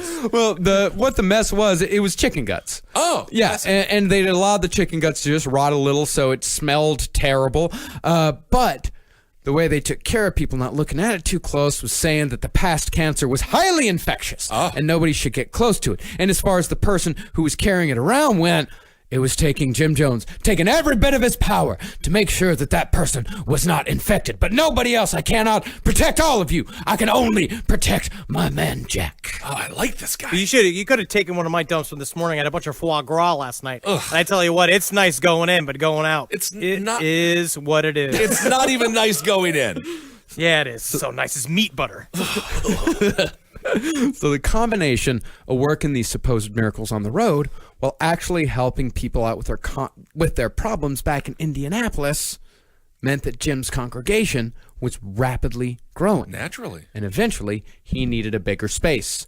And so, in 1956, Jim Jones bought a former Jewish place of worship. The word temple was carved on the wall outside. And since the church was to be a socialist endeavor, Jim Jones gave his church a new name, People's Temple. And that's where we'll pick back up next week with Jonestown Part 2. All right, laying interesting groundwork here. No idea about this guy. How do they get to be as big as they are? It's fascinating to learn the origin story here. I will say a lot of crooked hard work. Yeah. That's what we're going to see is that it's weird how, like, in the end, because same thing weirdly with Scientology, these guys kind of go into it kind of with the idea of getting a quick buck or like a way to like kind of scam the world and get things going for themselves or like doing stuff. But in the end, a life of trickery is like so much more work. Well, it is, but at some point, I do have to imagine that he looked at his wife and said, "Honey, we're going to need some more chicken guts." Moving on up. Well, Jim Jones was an extremely hard worker. I mean, when he was like it. when he was in college, he never slept. He just never, and that eventually caught up to him. But for many years, like Jim Jones, from dawn to dusk and beyond, like he was always working. Bill Clinton was like that. Yeah. Well, they are all like that. Yeah, but that's why the amphetamines came in. But we're going to get to that All later. right. Yeah, and all of these episodes, thank you for listening. All of these episodes are going to be about this long. All right. But yeah, we've gone. This is going to be a very exhaustive. This is very intense. We're really going in there because I feel like we've never done something to this level. We love cults. Yeah. I personally, in the end, it's love to strange study over them. time. Yeah. I just love to study cults even more than serial killers. Me too. Cults So are my favorite. I'm- These are my favorite. Cult episodes are always my favorite episodes. And and we're gonna in the future. We fucking biffed Heaven's Gate. We're gonna take a serious run at Heaven's Gate here very soon. I wouldn't say it was a biff. It was a biff. It was not a biff. Our first 60 or so episodes were there was a lot of biffs. Happy 300. Happy 300. We did 300. it. I am Sparta. What about Barb? What about Barb? What about Did that ever Barb? come out? What about Barb? No. Oh, they shelved it, huh? I can actually maybe tell that story sometime because I don't think we've been saying that for forever and nobody has any clue. I think what we that talked was about be, it on but the I live think legally, stream. Yeah, maybe. I think legally I'm not allowed to talk about. I think that show is so dead and gone. Yeah. You can talk about What About Barb. I think What About the Barb was remake put of on the What About shelf long Bob that ago. they were trying to create for television because they're out of ideas.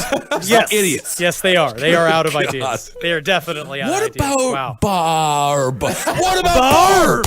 Yeah. We make it illegal, which I think is actually very progressive, but it's bad. Stupid. It'll be fine. It's fine. Yes. It's dumb. All right. Well, thanks everyone for listening. What do we want to say here? We want to thank you everyone who has donated to the Patreon. Of course, yeah. There was just somebody on Twitter who reached out regarding the Patreon. Thank you so much. Yeah, thank you so much to all the people who give. Patreon.com/lastpodcast on the left is where you can go. We appreciate each and every one of you, no matter how much you give. Thank you so much.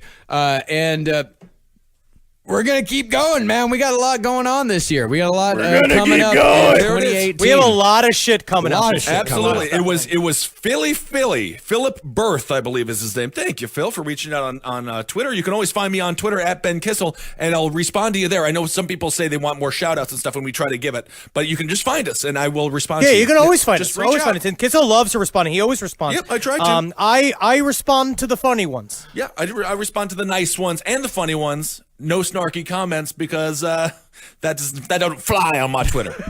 You don't understand, guys. One thing I will say is like we're part of a weird phenomenon that's called being a tiny internet celebrity. And that when you are a part of this, we're three people that do not really know how to navigate this.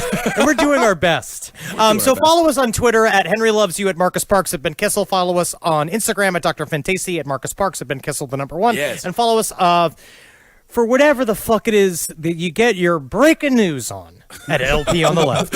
Yes. Yeah. And I made my first Instagram video, a little scene from Friday the 13th Part 3 yesterday. So I think I'm going to do it. It's scary the first time. So I broke I'm proud the ice. of you, man. I get horrified It's with certain things. super trill of you. Yeah, thank you. Crazy trill that you joined Insta Stories. I think it's Insta trill. Story, I think that's what it is. I think it's of the moment. You're on trend. Thank you. Well, go listen to all of our other shows over at lastpodcastnetwork.com. We got a ton of stuff to listen to over there. And also check out my new music show, Milk and Peppers.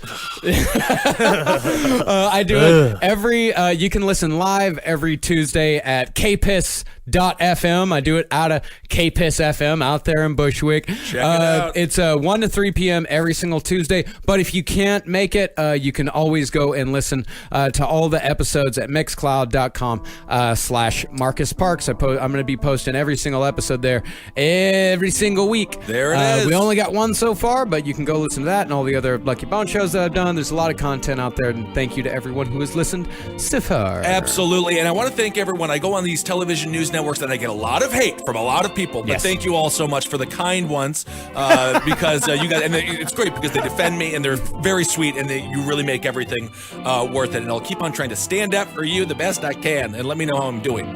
Like Ed Koch, how am I doing? And then at the end, people were like, you're doing terrible. And he's like, well, no, but how am I doing? All right, hail Satan. Hail yourselves. Hail me. And honestly, guys, happy 300th episode. We've done it, and it's all because of our audience, and it's because of us three. That's it. All right. Yeah, because our refusal to quit. There it is. It's almost like we have no other discernible talents. Magustalations. Magustalations. Thank you.